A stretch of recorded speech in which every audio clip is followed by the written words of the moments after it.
కోల్కతా ఘటనలో బాధ్యులను కఠినంగా శిక్షించాలని డిమాండ్ చేస్తూ విజయవాడలో భారీ నిరసన కార్యక్రమం చేపట్టారు.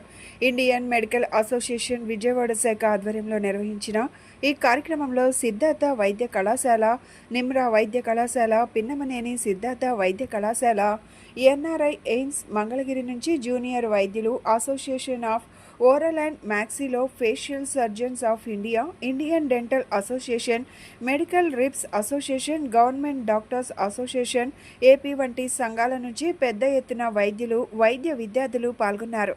ఈ సందర్భంగా కొవ్వొత్తులు వెలిగించి మరణించిన వైద్యురాలి ఆత్మకు శాంతి కలగాలని ఎంజీ రోడ్లో నిరసన ర్యాలీ నిర్వహించారు.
డాక్టర్ రవీంద్రనాథ్ అండి, Indian medical association finance secretary, AP state.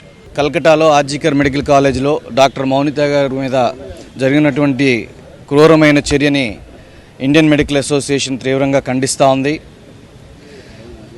దాన్ని సొసైటీలో ఈ రకమైనటువంటి ఇన్సిడెంట్స్ మళ్ళీ ఉత్పన్నం కాకూడదని ఇండియన్ మెడికల్ అసోసియేషన్ తరఫున, ఇక్కడ ఉన్నటువంటి సివిక్ సొసైటీ తరఫున, అందరి తరఫున మేము విన్నవించుకుంటున్నాం. దానికి కావాల్సినటువంటి చట్టాలని రూపొందించాల్సిందిగా మేము ప్రభుత్వాలని డిమాండ్ చేస్తూ ఉన్నాం. అట్లాగే పబ్లిక్ని సెన్సిటైజ్ చేయడం కోసం గత వారం రోజులుగా అన్ని medical associations, organisations, students associations, Indian medical association, dental association, nursing association, medical representatives association, civic societies, political organisations అందరూ కూడాను ఈ రోజున మేము చేస్తున్నటువంటి ఈ rally and closure of the medical services, OPD సర్వీసెస్ని 17వ తారీఖు ఉదయం 6 గంటల నుంచి 18వ తారీఖు ఉదయం 6 గంటల దాకా నిలిపివేయడం జరుగుతుంది. ఎమర్జెన్సీస్ అన్నింటినీ కూడాను మేము కంటిన్యూ చేస్తాము. దీన్ని ప్రజలందరూ కూడాను అర్థం చేసుకుని మాకు కోఆపరేట్ చేయవలసిందిగా కోరుతున్నాం. ఇది సమాజంలో ప్రజలకి ఇబ్బంది కలిగించాలనే ఉద్దేశంతో చేస్తున్నటువంటి కార్యక్రమం కాదు.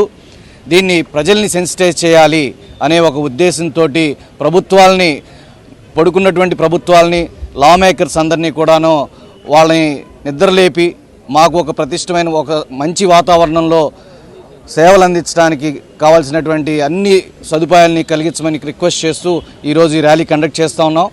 దాన్ని ఈ పెద్దలు సమరం గారు, అట్లాగే మా లేడీ డాక్టర్స్ అందరూ కూడాను ఈరోజు ర్యాలీ చేస్తూ ఉన్నాం. Thank you very much. నేను డాక్టర్ సమరం అండి, past national president Indian medical association. ఈరోజున దేశవ్యాప్తంగా బంద్ చేస్తున్నాం. అది కేవలం ఒక్కరోజు విషయం కాదు. ఇంతవరకు చాలా భయంకరమైన సంఘటనలు డాక్టర్ల మీద జరిగాయి, నర్సుల మీద జరిగాయి. ఇక ఇండియన్ మెడికల్ అసోసియేషన్ జాతీయ స్థాయిలో ఇటువంటి సంఘటనలు మేము ఊరుకోము. అంచేత ఇవాళ దేశవ్యాప్తంగా బంద్ చేస్తున్నాం. ఇక ముఖ్యంగా మన ఐఎంఏ నాయకులు వాళ్ళు వెళ్ళి హెల్త్ మినిస్టర్ మీట్ అయ్యారు. మీట్ అయిన తర్వాత చెప్తే వాళ్ళు చాలా సింపుల్గా తీసేసుకున్నారు. కలకటాలో జరిగినట్టు ఎంత దారుణమైన సంఘటన ఇంత కాదు. ఆయన ఏమన్నారు, ఎక్కడైనా ఇన్సిడెంట్ జరిగితే 6 గంటల్లోగా ఉన్న హెడ్ ఆ హాస్పిటల్ సూపర్ కానీ ఇంకోళ్ళు కానీ పోలీసు వాళ్ళకి ఇన్ఫార్మ్ చేయాలని చెప్పారు. ఇంత ఇదిగా అందరూ రియాక్ట్ అవుతుంటే అక్కడ వాళ్ళు తీసుకున్న నిర్ణయం అది అంచేత ఇలా ఉంది మన ప్రభుత్వాల తీరు. ఇంత దారుణమైన వ్యవహారాలు జరుగుతాయి. నిజంగా కలకటాలో జరిగింది, ఆ పోస్ట్ కార్డ్ స్టూడియో జరిగింది చాలా నీచమైన ఒక నరరూపం రాక్షసులు చేసినటువంటిది సంఘటనది. అంచేత మేము స్ట్రాంగ్ ఇక ముందు ఊరుకోము.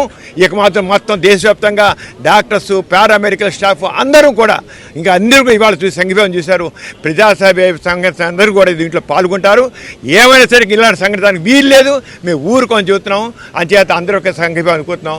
ఈ రోజు సరే బంద్ ఒక్క రోజుకే కానీ ఇది మాత్రం ఇంకా తీవ్రంగా ముందుకు వెళుతుంది, దేశ స్థాయిలో జరుగుతుంది.